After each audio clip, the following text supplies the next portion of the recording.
All, welcome to super notes. എല്ലാവർക്കും super നോട്ട്സിന്റെ daily current affairs സീരീസിലേക്ക് സ്വാഗതം. നമ്മൾ ഇന്നും കുറച്ചധികം കറണ്ട് അഫയേഴ്സുമായിട്ടാണ് നിങ്ങളുടെ മുമ്പിലേക്ക് എത്തിയിരിക്കുന്നത്. എല്ലാവരും കറണ്ട് അഫയേഴ്സ് സീരീസ് ഫോളോ ചെയ്ത് വരികയാണ്. നിങ്ങൾക്ക് എക്സാമിൽ ഏറ്റവും ഇമ്പോർട്ടൻ്റ് ആയിട്ടുള്ള കാര്യങ്ങളാണ് ഈ കറണ്ട് അഫയേഴ്സ് സീരീസിലൂടെ നമ്മൾ നിങ്ങളുടെ മുന്നിലേക്ക് എത്തിക്കുന്നത്. അപ്പം നമുക്ക് കൂടുതൽ പറഞ്ഞ് ദീർഘിപ്പിക്കാതെ നമുക്ക് നമ്മുടെ കാര്യത്തിലേക്ക് പോകാം അല്ലേ. നമ്മുടെ ഇന്നത്തെ കറണ്ട് അഫയേഴ്സിൽ നമ്മൾ കൊണ്ടുവന്നിരിക്കുന്നത് ആദ്യത്തെ കറണ്ട് അഫയേഴ്സ് നമുക്ക് നോക്കാം. കരിമ്പുഴ വന്യജീവി സങ്കേതം ഏതാണ്? കരിമ്പുഴ വന്യജീവി സങ്കേതം ഏത് സംസ്ഥാനത്താണ് സ്ഥിതി ചെയ്യുന്നത്? കരിമ്പുഴ വന്യജീവി സങ്കേതം ഏതാണ്? കരിമ്പുഴ വന്യജീവി സങ്കേതമാണ്. ഏത് സംസ്ഥാനത്താണ്? അത് കേരളത്തിലാണ്, മലപ്പുറം ജില്ലയിലാണ് കേട്ടോ. കരിമ്പുഴ വന്യജീവി സങ്കേതം ഈ അടുത്ത ന്യൂസുകളിലൊക്കെ കണ്ടിട്ടുണ്ടായിരുന്നു. ഈ കരിമ്പുഴ വന്യജീവി സങ്കേതം ഏത് സംസ്ഥാനത്താണെന്ന് ചോദിച്ചാൽ ഏത് സംസ്ഥാനം പറയണം? അത് കേരളമാണ്, മലപ്പുറം ജില്ലയാണെന്ന് ഓർത്തു വെച്ചേക്കുക. വനം വകുപ്പ് അടുത്തിടെ നടത്തിയ ഒരു ജന്തുജാല സർവേയിൽ കരിമ്പുഴ വന്യജീവി സങ്കേതത്തിൽ 63 പുതിയ ഇനം ഒഡോണേറ്റുകൾ, ചിത്രശലഭങ്ങൾ, പക്ഷികൾ എന്നിവയെ കണ്ടെത്തിയിട്ടുണ്ട്. ഒഡോണേറ്റുകൾ അതുപോലെ തന്നെ ചിത്രശലഭങ്ങൾ, പക്ഷികൾ എന്നിവയെ എവിടെ കണ്ടെത്തിയിട്ടുണ്ട്? കരിമ്പുഴ വന്യജീവി സങ്കേതത്തിൽ ഈ അടുത്ത്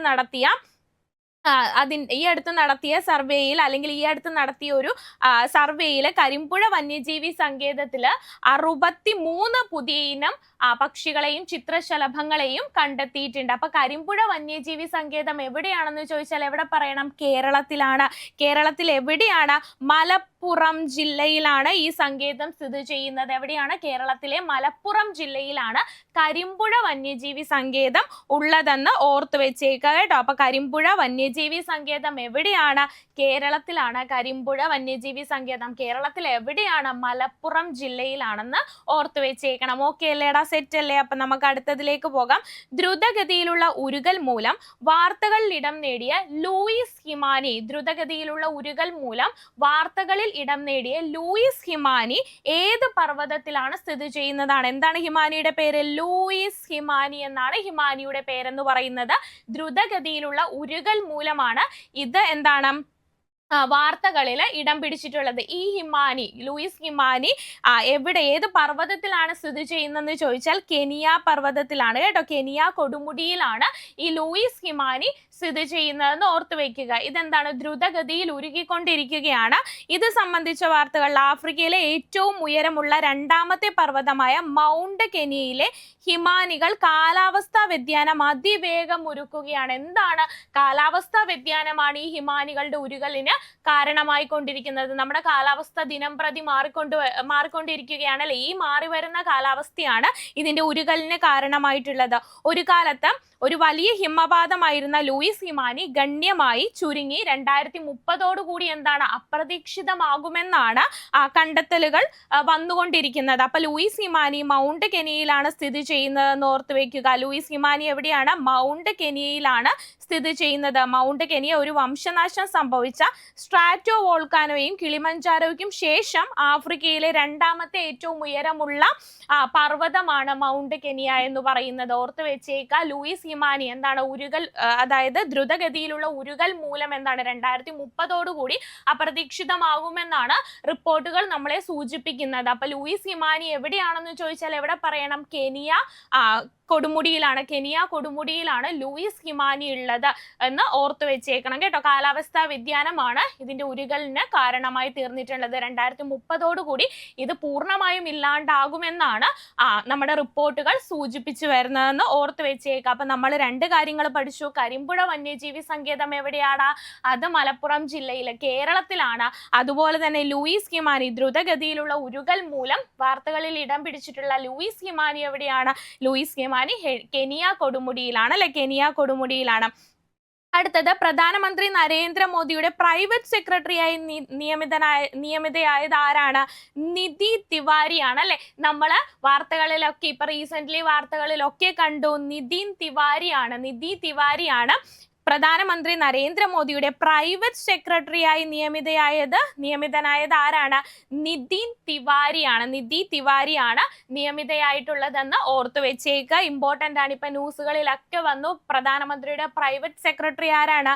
നിധി തിവാരിയാണ്. നിധി തിവാരിയാണെന്ന് ഓർത്തു വെച്ചേക്കുക. ഇമ്പോർട്ടന്റ് ആണ് കേട്ടോ, ഇമ്പോർട്ടന്റ് ആണ്. ന്യൂസുകളിലൊക്കെ വന്നുകൊണ്ടിരിക്കുന്നതാണ്. നിധി തിവാരി പ്രൈവറ്റ് സെക്രട്ടറി ആരുടെ? നമ്മുടെ പ്രധാനമന്ത്രി നരേന്ദ്രമോദിയുടെ പ്രൈവറ്റ് സെക്രട്ടറിയാണ് നിധി തിവാരി എന്ന് പറയുന്നത്. ഓക്കെ അല്ലേടാ? ഓക്കെ, അടുത്ത നോക്കാം. ബോധഗയ ക്ഷേത്രം എവിടെയാണ് സ്ഥിതി ചെയ്യുന്നത്? ബുദ്ധനുമായിട്ട് ബന്ധപ്പെട്ടതാണ് കേട്ടോ. ബോധഗയ ക്ഷേത്രം ബുദ്ധനുമായിട്ട് ബന്ധപ്പെട്ടിരിക്കുന്നു. അപ്പൊ ബോധഗയ ക്ഷേത്രം എവിടെയാണ് സ്ഥിതി ചെയ്യുന്നത്? ബീഹാറിലാണ് അല്ലെ? ബീഹാറിലാണ് ബോധഗയ ക്ഷേത്രം സ്ഥിതി ചെയ്യുന്നത്. ഈ ഇടയ്ക്ക് ബുദ്ധനുമായിട്ട് റിലേറ്റ് ചെയ്ത് ന്യൂസുകളിൽ കണ്ടതാണ്. ബോധഗയ ക്ഷേത്രം എവിടെയാണ് സ്ഥിതി ചെയ്യുന്നത്? ബീഹാറിലാണ്. ക്വസ്റ്റ്യൻ വന്നു കഴിഞ്ഞാൽ ബോധഗയ ബീഹാറിലാണ്, ബുദ്ധനുമായിട്ട് റിലേറ്റ് ചെയ്ത് ഓർത്തു വെച്ചേക്കണം. അടുത്ത നോക്കിക്കേ, ടോംഗ ദ്വീപുകൾ ഏത് സമുദ്രത്തിലാണ് സ്ഥിതി ചെയ്യുന്നത്? ടോംഗ ദ്വീപുകൾ ഏത് സമുദ്രത്തിലാണ് സ്ഥിതി ചെയ്യുന്നത്? ടോംഗ ദ്വീപുകൾ സമുദ്രം പസഫിക് സമുദ്രത്തിലാണ് അല്ലെ? ടോംഗ ദ്വീപുകൾ സ്ഥിതി ചെയ്യുന്നത് പസഫിക് സമുദ്രത്തിലാണെന്ന് ഓർത്ത് വെച്ചേക്ക്. അടുത്ത് നമുക്ക് പഠിക്കാനുള്ളതാണ് ടോംഗ ദ്വീപുകൾ സ്ഥിതി ചെയ്യുന്നത് ഏത് സമുദ്രത്തിലാണ്? നമ്മൾ പറയാറുണ്ട് എപ്പോഴും കറണ്ട് അഫേഴ്സ് എന്താണ്, സബ്ജക്റ്റുകളും റിലേറ്റഡ് ആണ് അല്ലെ? പൊളിറ്റി ആയിക്കോട്ടെ, ഹിസ്റ്ററി ആയിക്കോട്ടെ, ജോഗ്രഫി ആയിക്കോട്ടെ, ഇതൊക്കെ റിലേറ്റ് ചെയ്തും കറണ്ട് അഫേഴ്സ് നമ്മളോട് ചോദിക്കാൻ ചാൻസ് ഉണ്ട്. അതിന്റെയൊക്കെ ഒരു തെളിവാണ് ഈ ഹിമാനികളുടെ കാര്യവും. അതുപോലെ തന്നെ ടോംഗ ദ്വീപുകൾ എവിടെയാണ് സ്ഥിതി ചെയ്യുന്നത്? പസഫിക് സമുദ്രത്തിലാണ് കേട്ടോ. പസഫിക് സമുദ്രത്തിലാണ് ടോംഗ ദ്വീപുകൾ സ്ഥിതി ചെയ്യുന്നതെന്ന് ഓർത്തു വെച്ചേക്കാം. ഇനി അടുത്ത് നോക്കാം, പാർവതി 2 ജലവൈദ്യുത പദ്ധതി നിർമ്മിക്കുന്ന പാർവതി നദി ഏത് നദിയുടെ പോഷക നദിയാണെന്നാണ്? ഹിമാചൽ പ്രദേശിലാണ് കേട്ടോ. ഹിമാചൽ പ്രദേശിലാണ്. അതുപോലെ തന്നെ പാർവതി 2 ജലവൈദ്യുത പദ്ധതി നിർമ്മിക്കുന്ന പാർവതി നദി ഏത് നദിയുടെ പോഷക നദിയാണ്? എവിടെയാണ്? ഹിമാചലിലാണെന്ന് ഓർത്തു വെക്കുക. അതുപോലെ തന്നെ ബിയാസ് നദിയുടെയാണ്. ഏത് നദിയുടെ പോഷക നദിയാണെന്ന് ചോദിച്ചാൽ ഏത് നദി പറയണം? ബിയാസ് നദിയുടെ പോഷക നദിയാണ് പാർവതി. എന്താണ് ന്യൂസുകളിൽ വരാൻ കാരണം? പാർവതി 2 ജലവൈദ്യുത പദ്ധതി നിർമ്മിക്കുകയാണ്. ഇതാണ് ന്യൂസുകളിൽ ഈ അടുത്ത് വരാൻ കാരണമായിട്ടുള്ളത്. അപ്പൊ പാർവതി നദി ഏത് നദിയുടെ പോഷക നദിയാണെന്ന് ചോദിച്ചാൽ ഏത് നദിയാണ്? ബിയാസിന്റെ പോഷക നദിയാണ്. ഹിമാചലാണെന്ന് ഓർത്തു വെച്ചേക്കണം കേട്ടോ. ഹിമാചലാണെന്ന് ഓർത്തു വെച്ചേക്കണം. അടുത്ത നോക്കിക്കേടാ, ചിക്കൻ നെക്ക് കോറിഡോർ ഏത് ഇന്ത്യൻ സംസ്ഥാനത്തെ ഒരു ഇടുങ്ങിയ ഭൂപ്രദേശമാണ്? ചിക്കൻ നെക്ക് കോറിഡോർ ഒരു കൺജസ്റ്റഡ് ആയിട്ടുള്ള ഒരു ഏരിയ ആണ്. അപ്പം ചിക്കൻ നെക്ക് കോറിഡോർ ഏത് ഇന്ത്യൻ സംസ്ഥാനത്തെ ഒരു ഇടുങ്ങിയ ഭൂപ്രദേശമാണ്? ഏത് ഇന്ത്യൻ സംസ്ഥാനത്തെയാണ്? പശ്ചിമ ബംഗാളിലെയാണ് ചിക്കൻ നെക്ക് കോറിഡോർ. ചിക്കൻ്റെ നെക്ക് പോലെ ഇരിക്കുന്ന ഒരു ഭാഗമാണ് ചിക്കൻ നെക്ക് കോറിഡോർ എന്ന് പറയുന്നത്. ഏത് ഇന്ത്യൻ സംസ്ഥാനത്തെ ഇടുങ്ങിയ പ്രദേശമാണെന്ന് ചോദിച്ചാൽ ഏത് ഇന്ത്യൻ സംസ്ഥാനത്തെയാണ്? അത് പശ്ചിമ ബംഗാളാണ് അല്ലെ? പശ്ചിമ ബംഗാളാണ്, അല്ലെങ്കിൽ വെസ്റ്റ് ബംഗാളിലെയാണ് ചിക്കൻ നെക്ക് കോറിഡോർ എന്ന് പറയുന്നത്. ഓക്കെ അല്ലേടാ? സെറ്റ് അല്ലേ? ഓക്കെ, അടുത്ത നോക്കാം നമുക്ക്. കേന്ദ്ര ടൂറിസം മന്ത്രാലയം നടപ്പിലാക്കുന്ന സ്വദേശി ദർശൻ 2.0 പദ്ധതിയിലേക്ക് കേരളത്തിൽ നിന്ന് തിരഞ്ഞെടുക്കപ്പെട്ട സ്ഥലങ്ങൾ ഏതാണ്? അത് കുമരകവും ബേപ്പൂറുമാണ് കേട്ടോ.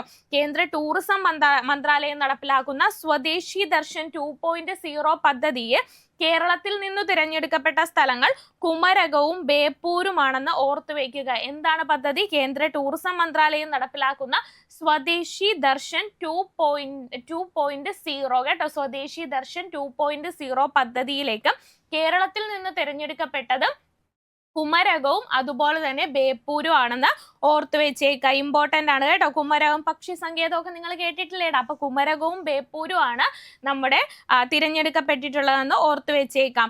അടുത്ത നോക്കിക്കേ, 2025 കടമ്മനിട്ട രാമകൃഷ്ണൻ ഫൗണ്ടേഷൻ പുരസ്കാരം ആർക്കാണ് ലഭിച്ചത്? 2025 കടമ്മനിട്ട രാമകൃഷ്ണൻ ഫൗണ്ടേഷൻ പുരസ്കാരം ആർക്കാണ് ലഭിച്ചിട്ടുള്ളത്? അത് ഡോക്ടർ എം ലീലാവതിക്കാണ് ലഭിച്ചിട്ടുള്ളത്. ആർക്കാണ് ലഭിച്ചത്? ഡോക്ടർ എം ലീലാവതിക്കാണ് 2025 കടമ്മനിട്ട രാമകൃഷ്ണൻ ഫൗണ്ടേഷൻ പുരസ്കാരം ലഭിച്ചിട്ടുള്ളത്. കടമ്മനിട്ട രാമകൃഷ്ണൻ ഫൗണ്ടേഷൻ പുരസ്കാരം എം ലീലാവതിക്കാണെന്ന് ഓർത്തു വെച്ചേക്ക. ഏതാണ്? 2025 പറയുന്നത്. മലയാള സാഹിത്യ നിരൂപിയും പണ്ഡിതയുമാണ് ആര്? Doctor M Leelavathi. മലയാള കവിതകളുടെ വിശകലനത്തിനും നിരൂപണത്തിനും സമഗ്രമായ സംഭാവനയ്ക്കാണ് ഇത് നൽകിയിട്ടുള്ളതെന്ന് ഓർത്തു വെച്ചേക്കാം. അപ്പൊ കടമ്മനിട്ട രാമകൃഷ്ണൻ ഫൗണ്ടേഷൻ ഏർപ്പെടുന്ന 2025 പുരസ്കാരം കിട്ടിയിട്ടുള്ളത് കിട്ടിയിട്ടുള്ളത് ലീലാവതിക്കാണ്. സാഹിത്യത്തിനുള്ള സമഗ്ര സംഭാവനയ്ക്കാണ് ലീലാവതിക്ക് എന്ത് കിട്ടിയിട്ടുള്ളത്? കടമ്മനിട്ട രാമകൃഷ്ണൻ ഫൗണ്ടേഷൻ ഏർപ്പെടുത്തിയിട്ടുള്ള പുരസ്കാരം കിട്ടിയിട്ടുള്ളതെന്ന് ഓർത്ത് വെച്ചേക്കാം. ഓക്കെ അല്ലേടാ? ഓക്കെ, സെറ്റ് അല്ലേ? ഇനി അടുത്ത നോക്കിക്കേ, 2025 10ാം വാർഷികം ആഘോഷിക്കുന്ന സാഗർമാല പദ്ധതി എപ്പോൾ ആരംഭിച്ചതാണ്? 2025 എന്താണ്? സാഗർമാല പദ്ധതിയുടെ 10ാം വാർഷികം ആഘോഷിക്കുന്നുണ്ട്. ഈ പദ്ധതി എപ്പോൾ ആരംഭിച്ചതാണ്? 2015 ആരംഭിച്ചതാണ്. എന്താണ് ഈ പദ്ധതിയുടെ ലക്ഷ്യം? തുറമുഖ അധിഷ്ഠിത വികസനത്തിലൂടെ സാമ്പത്തിക വളർച്ച പ്രോത്സാഹിപ്പിക്കുകയാണ് സാഗർമാല പദ്ധതിയുടെ ലക്ഷ്യം എന്ന് പറയുന്നത്. തുറമുഖാധിഷ്ഠിത വികസനത്തിലൂടെ എന്താണ്? സാമ്പത്തിക രംഗത്തെ വളർച്ച പ്രോത്സാഹിപ്പിക്കുകയാണ് ഈ സാഗർമാല പദ്ധതിയുടെ ലക്ഷ്യം എന്ന് പറയുന്നത്. തുറമുഖ ആധുനികവൽക്കരിക്കുക, തീരദേശ റോഡുകൾ, റെയിൽവേകൾ വഴി കണക്ടിവിറ്റി മെച്ചപ്പെടുത്തുക, തുറമുഖാധിഷ്ഠിത വ്യവസായ മേഖലകൾ വികസിപ്പിക്കുക എന്നിവ പദ്ധതിയുടെ പ്രധാന ഉദ്ദേശങ്ങളാണ്. എന്തൊക്കെയാണ് പദ്ധതിയുടെ പ്രധാന? അപ്പൊ സാഗർമാല പദ്ധതിയെ കുറിച്ച് ഓർത്തു വെക്കുക. ഈ 2025 എന്താണ്? സാഗർമാല പദ്ധതി 10ാം വാർഷികം ആഘോഷിക്കുകയാണ്. സഗർമാല പദ്ധതി എന്ന് പറയുന്നത് സഗർമാല പദ്ധതി എന്ന് പറയുന്നത് 10ാം വാർഷികമാണ് കേട്ടോ. 2025 2015 സഗർമാല പദ്ധതി ആരംഭിച്ചിട്ടുള്ളത്. എന്താണ് ലക്ഷ്യം എന്ന് പറയുന്നത്? തുറമുഖാധിഷ്ഠിത വികസനത്തിലൂടെ സാമ്പത്തിക വളർച്ച പ്രോത്സാഹിപ്പിക്കുക അല്ലെ? സഗർമാല പദ്ധതിയുടെ ലക്ഷ്യമാണ് തുറമുഖ ആധുനികവൽക്കരിക്കുക, തീരദേശ റോഡുകൾ, റെയിൽവേകൾ വഴി കണക്ടിവിറ്റി മെച്ചപ്പെടുത്തുക, തുറമുഖ അധിഷ്ഠിത വ്യവസായ മേഖലകൾ വികസിപ്പിക്കുക എന്നിവയാണ് പദ്ധതിയുടെ ലക്ഷ്യം എന്ന് പറയുന്നത്. 2025 10ാം വാർഷികമാണ് സഗർമാല പദ്ധതി ആഘോഷിക്കുന്നത്. 10ാം വാർഷികമാണെന്ന് ഓർത്തുവെക്കുക. എന്നാണ് ഈ പദ്ധതി ആരംഭിച്ചിട്ടുള്ളത്? 2015 സഗർമാല പദ്ധതി ആരംഭിച്ചിട്ടുള്ളതെന്നും ഓർത്തുവെക്കുക. ഓക്കെ അല്ലേടാ? സെറ്റ് അല്ലേ? അപ്പൊ തുറമുഖവുമായിട്ട് ബന്ധപ്പെട്ടാണ് സഗർമാല പദ്ധതി വന്നിട്ടുള്ളത്.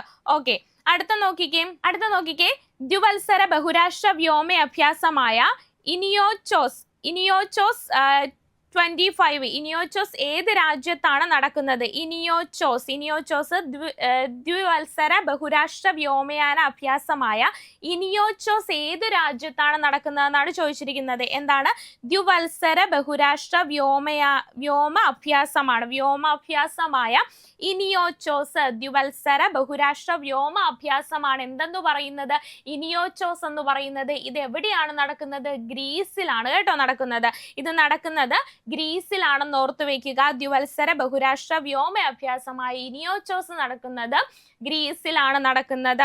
നോക്കിക്കേട, ഗ്രീസിലെ ആൻഡ്രോവിഡ വ്യോമയാന താവളത്തിൽ നടക്കുന്ന ഇനിയോച്ചോസ് 25 അഭ്യാസത്തിൽ ഇന്ത്യൻ വ്യോമസേന പങ്കുചേർന്നു. ഇന്ത്യൻ വ്യോമസേനയും എന്താണ്? പങ്കുചേർന്നിരിക്കുകയാണ്. ഗ്രീസിലെ ഹെലനിക് വ്യോമസേന ആതിഥേയത്വം വഹിക്കുന്ന ഈ ദ്വിവത്സര ബഹുരാഷ്ട്ര അഭ്യാസം ആധുനിക വ്യോമ യുദ്ധങ്ങളെ അനുകരിക്കുന്നതാണെന്ന് ഓർത്തു വെച്ചേക്കാം. നമുക്കിവിടെ ഇമ്പോർട്ടൻ്റ് ആയിട്ട് എന്താണ് പഠിക്കേണ്ടത്? ആൻഡ്രോവിഡ വ്യോമയാന താവളത്തിൽ നടക്കുന്ന ഇനിയോച്ചോസ് 25 അഭ്യാസത്തിൽ ഇന്ത്യൻ വ്യോമസേനയും പങ്കുചേർന്നിട്ടുണ്ട്. ഇത് എവിടെയാണ് നടക്കുന്നത്?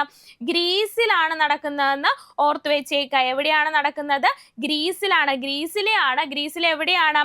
ആൻഡ്രോവിഡ വ്യോമ താവളത്തിലാണ് നടക്കുന്നത്. ആൻഡ്രോവിഡ വ്യോമതാവളത്തിലാണ്, ഗ്രീസിലെ ആൻഡ്രോവിഡ വ്യോമതാവളത്തിലാണ് ഇനിയോച്ചോസ് നടക്കുന്നത്. ഗ്രീസിലാണെന്ന് ഓർത്തു വയ്ക്കുക. ഇന്ത്യയും എന്താണ് ഇതിൻ്റെ അകത്ത് പങ്കുചേർന്നിട്ടുണ്ടെന്ന് ഓർത്തു വയ്ക്കുക. അപ്പം നമ്മുടെ ഇന്നത്തെ കറണ്ട് അഫേഴ്സ് അവസാനിച്ചിരിക്കുകയാണ്. വിജയകരമായിട്ട് നമ്മൾ കുറച്ചധികം കറണ്ട് അഫേഴ്സുകൾ ഇന്നും നമ്മൾ ഡിസ്കസ് ചെയ്തിട്ടുണ്ട്. നിങ്ങൾക്ക് എല്ലാവർക്കും മനസ്സിലായിട്ടുണ്ട്. അതുപോലെ തന്നെ നിങ്ങൾക്ക് എല്ലാവർക്കും എക്സാം പോയിന്റ് ഓഫ് വ്യൂവിൽ ഏറ്റവും ഉപകാരപ്പെടുന്ന കറണ്ട് അഫേഴ്സ് ആണ് നമ്മൾ ഇന്നും ഡിസ്കസ് ചെയ്തിരിക്കുന്നത്. എല്ലാവർക്കും ക്ലിയർ ആയിട്ട് മനസ്സിലായിട്ടുണ്ട്. ഓരോ ദിവസവും നമ്മൾ ഓരോ കാര്യങ്ങളുമായിട്ട് കൊണ്ടുവരുമ്പോൾ പുതിയ പുതിയ അറിവുകളാണല്ലേ നമ്മൾ പഠിച്ചുകൊണ്ടിരിക്കുന്നത്.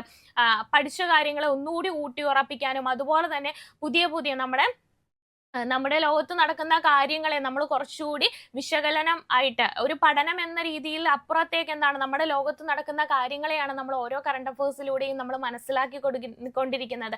ഇപ്പൊ ഈ ഹിമാനിയുടെ കാര്യം പറഞ്ഞു, ഉരുകിക്കൊണ്ടിരിക്കുക എന്ന് പറഞ്ഞു. ഈ ഹിമാനി ചിലപ്പോൾ ചിലർ കേട്ടിട്ടുണ്ടാവും, ചിലർ ഈ കറണ്ട് അഫേഴ്സിൽ കൂടി ആയിരിക്കും കേട്ടിരിക്കുന്നത് അല്ലെ. അപ്പൊ നമ്മുടെ ലോകത്ത് നടക്കുന്ന പുതിയ പുതിയ കാര്യങ്ങളെ അറിയുക, നമ്മുടെ എക്സാമിന് വേണ്ടി പഠിക്കുക, എല്ലാം ഒത്തുചേർന്നിട്ടുള്ള ഒരു സീരീസ് ആണല്ലേ നമ്മൾ മുന്നോട്ട് കൊണ്ടുപോയിരിക്കുന്നത്. അപ്പോൾ വളരെ ഇൻട്രസ്റ്റോട് കൂടി എനിക്ക് ഈ നാട്ടിൽ നടക്കുന്നത് അല്ലെങ്കിൽ നമ്മുടെ ലോകത്ത് നടക്കുന്ന കാര്യങ്ങളെ പറ്റി അറിയാൻ ഒരു ക്യൂരിയോസിറ്റി എപ്പോഴും പഠിക്കുമ്പോൾ എപ്പോഴും എന്താടാ ഇൻട്രസ്റ്റിങ്ങും ക്യൂരിയോസിറ്റിയാണ് ഏറ്റവും കൂടുതൽ വേണ്ടത്. അറിയാനുള്ള ആഗ്രഹമാണല്ലേ നമുക്ക് വേണ്ടത്.